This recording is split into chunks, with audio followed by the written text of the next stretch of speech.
Hoy vamos a contar una leyenda, la leyenda de la prenda de vestir más famosa del mundo. Pero ojo, que esta no es una historia que nace en un taller de alta costura, ni mucho menos. Nace en el barro, entre el sudor y la pura necesidad de los trabajadores que, literalmente, construyeron una nación.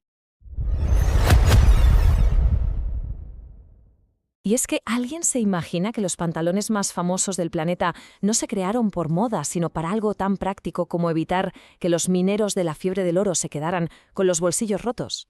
Pues sí, la historia empieza justo ahí, en el caos y la dureza de la América del siglo XIX, con un inmigrante que solo buscaba una oportunidad. Vale, vamos al lío. El protagonista de esta historia es Lob Strauss. Nació en Baviera, allá por 1829, en una familia judía que lo tenía bastante complicado. Se enfrentaban a una discriminación constante, con todo tipo de restricciones. Vamos, que ser resiliente no era una opción, era el día a día. Así que, buscando un futuro mejor, se cambió el nombre a Levi y, como tantos otros, se fue a perseguir el sueño de la fiebre del oro. Pero aquí viene lo interesante. Su plan no era picar piedra para encontrar oro, no. Su plan era mucho más inteligente. Venderle todo lo necesario a los que sí lo buscaban. Acababa de llegar a un mundo nuevo, lleno de promesas, sí, pero también de muchísimos desafíos. Y una vez en San Francisco vendiendo ropa, botas y todo tipo de suministros, se dio cuenta de un problema. Un problema muy gordo. Los pantalones de los mineros simplemente no aguantaban el trote, se rompían. Y esta es la clave de todo. Levi Strauss no inventó una prenda de la nada, sino que identificó una necesidad real, un punto débil en la armadura de los currantes más duros de la época. Pero, atención, la solución no se le ocurrió a él. La idea brillante, la chispa, vino de un sastre de Reno, en Nevada, un tal Jacob Davis. Y lo más curioso de todo es que Davis era cliente de Strauss, le compraba las telas para su sastrería. Fijaos qué simple y qué genial a la vez. El problema era que los bolsillos y las costuras se rajaban con el peso. La solución, poner remaches de cobre en los puntos de más tensión, como las esquinas de los bolsillos. Remaches, esos trocitos de metal que se usaban para las correas de los caballos. De repente, con esa tontería, los pantalones pasaron a ser prácticamente indestructibles, una solución brillante para un problema que todo el mundo tenía delante. Claro que Jacob Davis tenía la idea, pero no tenía la pasta para patentarla. Era una idea revolucionaria, pero sin dinero, ¿qué haces? Pues muy fácil, se fue a hablar con su proveedor, con Levi Strauss.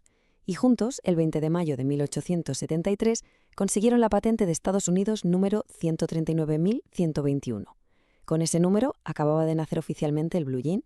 Pero cuando parecía que todo iba sobre ruedas, la joven empresa se topó con su mayor desafío, una prueba de fuego literalmente, que amenazó con borrarla del mapa y que desde luego iba a demostrar de qué pasta estaban hechos. Hablamos del 18 de abril de 1906. Un terremoto brutal y los incendios que vinieron después arrasaron San Francisco, y con la ciudad, la sede y las fábricas de Levi Strauss & Co. quedaron hechas cenizas. Destrucción total. Y es justo ahí, en medio de los escombros, donde su respuesta iba a definir su leyenda para siempre. Y aquí se ve el verdadero talante de la empresa. Con todo destruido, con el negocio hecho añicos, ¿cuál fue su primera decisión? Seguir pagando el sueldo a todos sus empleados. A todos. Se preocuparon por su gente antes incluso de pensar en cómo reconstruir. Esto demuestra que su prioridad eran las personas, no los ladrillos y el cemento. Y mientras la empresa resurgía de las cenizas, también fue forjando su identidad de marca, su leyenda. Ya en 1886 habían metido el icónico parche de cuero de los dos caballos, ese que simbolizaba que los pantalones eran tan fuertes que ni dos caballos tirando en direcciones opuestas podían romperlos. Y poco después, en 1890, sus vaqueros, los XX, recibieron el número de lote que pasaría a la historia, el 501. Pero la historia no se queda ahí, ni mucho menos, porque esa prenda, que nació para los trabajadores, para el tajo duro, estaba a punto de empezar un viaje alucinante. Iba a pasar de ser una simple herramienta de trabajo a un icono mundial de la cultura pop. En los años 30 todo cambió con el mito del cowboy. La gente del este de Estados Unidos iba a los ranchos para turistas y se volvía loca con los vaqueros. Se convirtieron en el uniforme del oeste americano, en un símbolo de libertad, de independencia. Dejaron de ser solo ropa de trabajo para convertirse en toda una declaración de intenciones. Y luego, en los años 50, la rebelión. Los vaqueros eran la prenda de los delincuentes juveniles del cine, de los rebeldes sin causa. Y claro, ¿qué pasó? Que se prohibieron en un montón de colegios.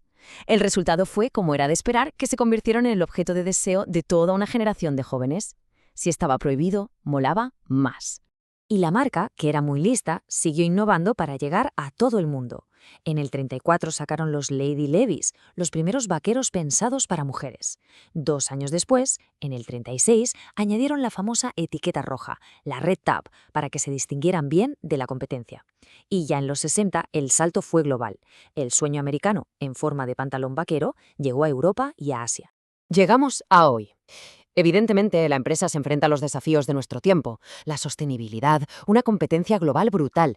Pero la clave para entender por qué siguen aquí, por qué han resistido tanto tiempo, está en su origen. Y esto nos lleva de vuelta al principio, a su ADN. Siempre se han centrado en resolver problemas. Si en el siglo XIX el problema era que los bolsillos se rompían, ahora, en el XXI, el problema es el impacto medioambiental. Y lo afrontan igual, con campañas para usar menos agua en la producción o para que la ropa dure más y compremos mejor. Entonces, ¿cuál es la lección de todo esto? Pues que Levi Strauss no inventó un pantalón, sino que solucionó un problema de resistencia. Los grandes legados, las grandes empresas, se construyen así, resolviendo los problemas más básicos de los demás. Es un recordatorio brutal de que las innovaciones que de verdad perduran no tienen por qué ser las más complicadas, sino las que dan respuesta a una necesidad real, a algo fundamental. Y la pregunta que queda en el aire es, ¿qué problema básico podríamos resolver hoy?